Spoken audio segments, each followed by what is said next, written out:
On parle souvent de la France et de ses trésors. En Provence, il y en a même d'assez inattendus. Je vois dans vos ateliers plein de Porsche. En fait, qu'est-ce qu'ils font ici tous ces Porsche dans votre atelier? Alors c'est ma deuxième passion. Comme vous avez pu le voir, je suis un garçon très passionné et quand j'ai une passion, je vais jusqu'au bout. Je trouve dans les Porsche que c'est vraiment quelque chose d'absolument magnifique et toutes les voitures anciennes sont magnifiques. C'était une époque où on dessinait quelque chose de beau et puis on le faisait rouler. Mais chez Porsche, ils sont allés encore plus loin, ce sont des ingénieurs qui les ont dessinées. Donc plus que d'être belles, elles sont très très utilisables. Et qu'est-ce que c'est passionnant d'aller acheter son pain avec une voiture qui a fait les 24 heures du Mans, ou d'aller manger au restaurant, ou de partir en voyage avec une auto des années 50, quand on est quasiment sûr que l'auto va vous emmener et vous ramener de vos vacances. Et quel est votre préféré? Quelle est votre Porsche favorite?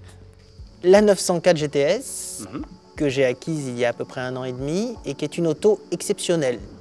De par la dynamique de la 904, qui est une voiture de compétition homologuée absolument géniale, qui est un vrai sport proto en polyester avec un châssis poutre, mais surtout parce que cette auto a une ligne d'automobile, c'est-à-dire qu'elle n'a pas une ligne de proto, on n'a pas l'impression de rouler avec une 917 Gulf, on a l'impression de rouler, pour la plupart des gens, c'est très amusant ça d'ailleurs, quand je vais quelque part avec la 904, les gens ne la regardent pas.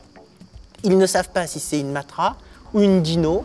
C'est une auto complètement intemporelle. Personne ne sait qu'elle est des débuts des années 60. Personne ne sait que c'est Buzzy Porsche qui l'a dessinée. Personne ne comprend que c'est un fabricant d'avions qui a fabriqué la carrosserie. Pour tous les gens, c'est une voiture intemporelle avec des numéros sur les portières. Alors que quand on est assis à l'intérieur, on est vraiment dans un sport proto des années 60, une voiture qui a gagné la Targa Florio, qui a fait de très très beaux scores au Mans, qui a été première de sa catégorie et qui est une vraie voiture de compétition. Et en plus, elle a un petit côté belge parce qu'elle a eu un crash à Spa-Francorchamps. À Spa-Francorchamps. Et ce qui est très amusant de cette auto, c'est que quand je l'ai achetée, elle avait 1813 km d'origine. Donc quand je rentre dans cette auto, j'ai l'impression de rentrer dans une voiture neuve. Les portes ferment en faisant voum. L'odeur sent encore le neuf et pourtant vous êtes dans une voiture de course. Donc j'adore cette voiture et j'ai avec cette voiture un feeling de ce que l'on a, je pense, quand on est passionné de voitures de compétition.